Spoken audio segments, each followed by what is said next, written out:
Hello friends, मी मेघाच boutique या चॅनलवरती तुमचं अगदी मनापासून स्वागत आहे। तर आजच्या व्हिडिओमध्ये एकदम सोपी आणि एकदम युनिक दिसणारी डिझाइन जी आहे तर ती बघणार आहोत। तर डीप नेक मध्ये आपण हे जे ब्लाउज आहे तर ते बनवणार आहोत। त्यामुळे शोल्डर जे आहे मी इथे घेतलेला आहे 5.5 इंच, गळा रुंदी मी 2.25 इंच घेतलेली आहे आणि आपला जो मागचा गळा आहे तो आपल्याला जितका डीप हवा आहे तितका तुम्ही घेऊ शकता। तर मी 10 इंच घेतला होता। त्यानंतर आपण याचा सेंटर पॉइंट काढायचा आहे आणि त्याच्या खाली आपल्याला परत 1 इंच घेऊन असा गोल आकार जो आहे द्यायचा आहे। आणि जसं मी इथं पॅटर्न मार्किंग करत आहे अस्तरवरती, सगळ्यात आधी आपल्याला स्क्वेअर आकार इथं मार्किंग करून घ्यायचा आहे। त्याच्यानंतर आपण असा शेप जो आहे दाखवल्याप्रमाणे अस्तरवरती द्यायचा आहे। आता मी 10 इंचाचा गळा जो घेतला होता तर त्याच्यात थोडंसं मी टोक जे आहे शेपसाठी घेतलेला आहे खाली। तर हे बघा, अशा पद्धतीने आपल्याला सगळ्यात आधी अस्तरवरती जो आपला पॅटर्न आहे मार्किंग करून मग कटिंग करायचं आहे।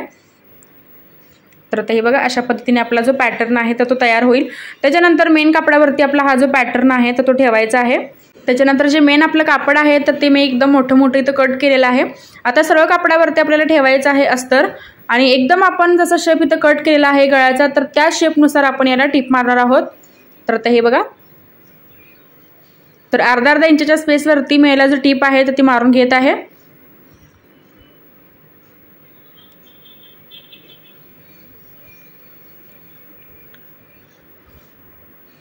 तर मी इथे टिप मारून घेतलेली आहे आणि जसं की तुम्ही बघू शकता या डिझाइनसाठी आपल्याला कोणताच एक्स्ट्रा जे कॅनव्हास आहे किंवा काय अजिबात आपल्याला वापरायला लागत नाही।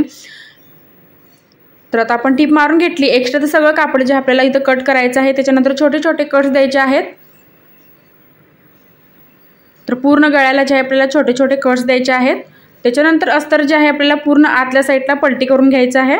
पलटी करून घेतल्यानंतर चारी बाजूने आपण याला टिप मारून घ्यायची आहे आणि त्याच्यानंतर मध्ये सेंटरला आपण एक पट्टी जी आहे अर्धा इंचाची तयार करून लावणार आहोत आणि त्याच्यानंतर आपला जो बटरफ्लाय आहे तर तो लावणार आहोत। आता बटरफ्लाय जो आहे तुम्ही तुमच्या हिशोबाने लावू शकता। जर तुम्हाला मोठा पाहिजे असेल तुम्ही मोठा लावू शकता किंवा जर तुम्हाला छोटा हवा असेल तर तुम्ही छोटा सुद्धा लावू शकता। आता हे जे टोक आहेत आपल्याला व्यवस्थित असे बाहेर काढायचे आहेत। त्याच्यानंतर त्याच्यावरती आपल्याला दाबटीप द्यायची आहे आणि चारी बाजूने आपण ह्याला टिपा मारून अगदी व्यवस्थित जो आपला बॅक पार्ट आहे तयार करून घ्यायचा आहे। टक्स वगैरे आपण अगोदरच मारून घ्यायचे आहेत याला। तर फ्रेंड्स, एकदम झटपट होणारी ही जी डिझाइन आहे, अर्जंट ब्लाऊज आपल्याकडे कधी कधी येतात आणि त्यावेळी अर्जंट ब्लाऊज शिवायला दिल्यानंतर हे पण त्यांनी सांगतात की काहीतरी आपल्याला डिझाइन याला करा किंवा एक सिंपल अशी डिझाइन करा। तर तुम्ही ही जी डिझाइन आहे तर ती नक्की ट्राय करू शकता। एकदम कमी वेळात होते, एकदम सोपी आहे आणि दिसायला सुद्धा एकदम युनिक वाटते। घातल्यानंतर सुद्धा एकदम युनिक हा पॅटर्न जो आहे तर तो वाटतो। आता इथं मी नेहमीप्रमाणे आपण टक्स मारून घ्यायचे आहे दोन्ही साईडला।